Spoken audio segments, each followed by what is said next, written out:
দরুদ এত বড় ইবাদত, একবার দরুদ পড়লে আল্লাহ তাআলা 10টা রহমত দেন, 10টা গুনাহ মাফ করেন, 10টা মর্যাদা বাড়িয়ে দেন।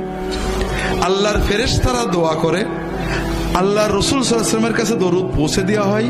পৌঁছানোর সময় আমার নাম, আমার বাবার নাম বলা হয়। এরপরে নবীজি সাল্লাল্লাহু আলাইহি ওয়াসাল্লাম নিজে দোয়া করেন, সালাম দিলে সালামের জবাব দিয়ে দেন। যে বেশি বেশি দরুদ পড়বে আল্লাহ তাআলা তার আরো কিছু মর্যাদা দেবেন। 1 নম্বর, তার দুনিয়ার টেনশন, মনের কষ্ট দূর করে দেবেন। 2 নম্বর, তার দোয়া কবুল করবেন। 3 নম্বর, আখিরাতে সে রাসূলুল্লাহ সাল্লাল্লাহু আলাইহি ওয়াসাল্লামের শাফাআত পর বেশি যোগ্যতা অর্জন করবে। তাহলে আমরা দরুদ পড়লাম, একবারই পড়ি। এখন কথা হলো কোন দরুদ পড়বো, ঠিক না? এটাও তো মুসলমানদের ঝগড়ার একটা বড় বিষয়। মুসলমানরা নামাজ রোজা নিয়ে ঝগড়া করে না, হালাল খাওয়া নিয়েও ঝগড়া করে না, কারণ এগুলো আল্লাহ কোরআনে বেশি বলেছেন।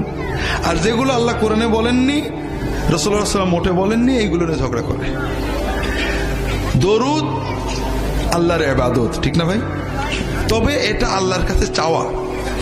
আপনি যদি না পারেন এমনি বলেন আল্লাহুম্মা সাল্লি আলা মুহাম্মাদ, এটাও দরুদ। আল্লাহুম্মা সাল্লি আলা মুহাম্মাদিন ওয়া আলিহি ওয়া সাল্লিম, এটাও দরুদ এবং সালাম। তবে রাসূলুল্লাহ সাল্লাল্লাহু আলাইহি ওয়াসাল্লাম যেটা শিখিয়েছেন সেটা উত্তম। রাসূলুল্লাহ সাল্লাল্লাহু আলাইহি ওয়াসাল্লাম যেটা শিখিয়েছেন, আপনি যদি আল্লাহর কাছে নবী তার হাবিবের ভাষায় দরুদ পড়েন, দোয়া করেন, আল্লাহ বেশি খুশি হবে না? তাড়াতাড়ি কবুল হবে না? হ্যাঁ, এই জন্য রাসূলুল্লাহ সাল্লাল্লাহু আলাইহি ওয়াসাল্লাম আমাদেরকে দরুদ ইব্রাহিমী শিখিয়েছেন, নামাজে আমরা যেটা পড়ি। এছাড়াও ছোট ছোট দরুদ আছে, আমার রাহে বিলায়াতে অনেকগুলো দরুদের সুন্নত দরুদ আছে, পড়তে পারেন। যে কোনো দরুদ আপনি একবার পড়লেন, এখনো শেষ হয়নি, আপনি আল্লাহর জিকির করলেন, আজানের সাথে নবীর দরুদ পড়লেন। রাসূলুল্লাহ সাল্লাল্লাহু আলাইহি ওয়াসাল্লাম বলছেন, সুম্মা সাল্লু আলাইয়া, তোমরা আমার উপরে আজানের পরে দরুদ পড়বে। আমাদের দেশে নেই, বাংলাদেশের অনেক জায়গায় আছে। আজানের আগে দরুদ পড়ে, আবার আপত্তি করলে ঝগড়া করে, নবীর দরুদ পড়ো, তোমার কি? নবীজি বললেন আজানের আগে পড়তে না পরে পড়তে? পরে পড়তে। ভালো কাজ নবীজির নিয়মের বাইরে করলে কি ভালো থাকে? আপনি নামাজ শুরু করেন না, বিসমিল্লাহ বলা ভালো কাজ না খারাপ কাজ? বিসমিল্লাহ আল্লাহু আকবার করবেন, হ্যাঁ? কি বলবেন? আল্লাহু আকবার, বিসমিল্লাহ বলবেন না? কে এত একটা ভালো কাজ করবেন না? কে? কারণ এই সময় নবীজি বিসমিল্লাহ বলা শেখাননি, এই সময় আল্লাহু আকবার বলাই হলো বিসমিল্লাহ। কথা বোঝেননি? আবার যখন আমরা কুরবানি করবো, জবাই করবো, তখন কি বলবো? বিসমিল্লাহ আল্লাহু আকবার, এটা ঠিক আছে। ওই সময় নবীজি বিসমিল্লাহ আল্লাহু আকবার বলেছেন।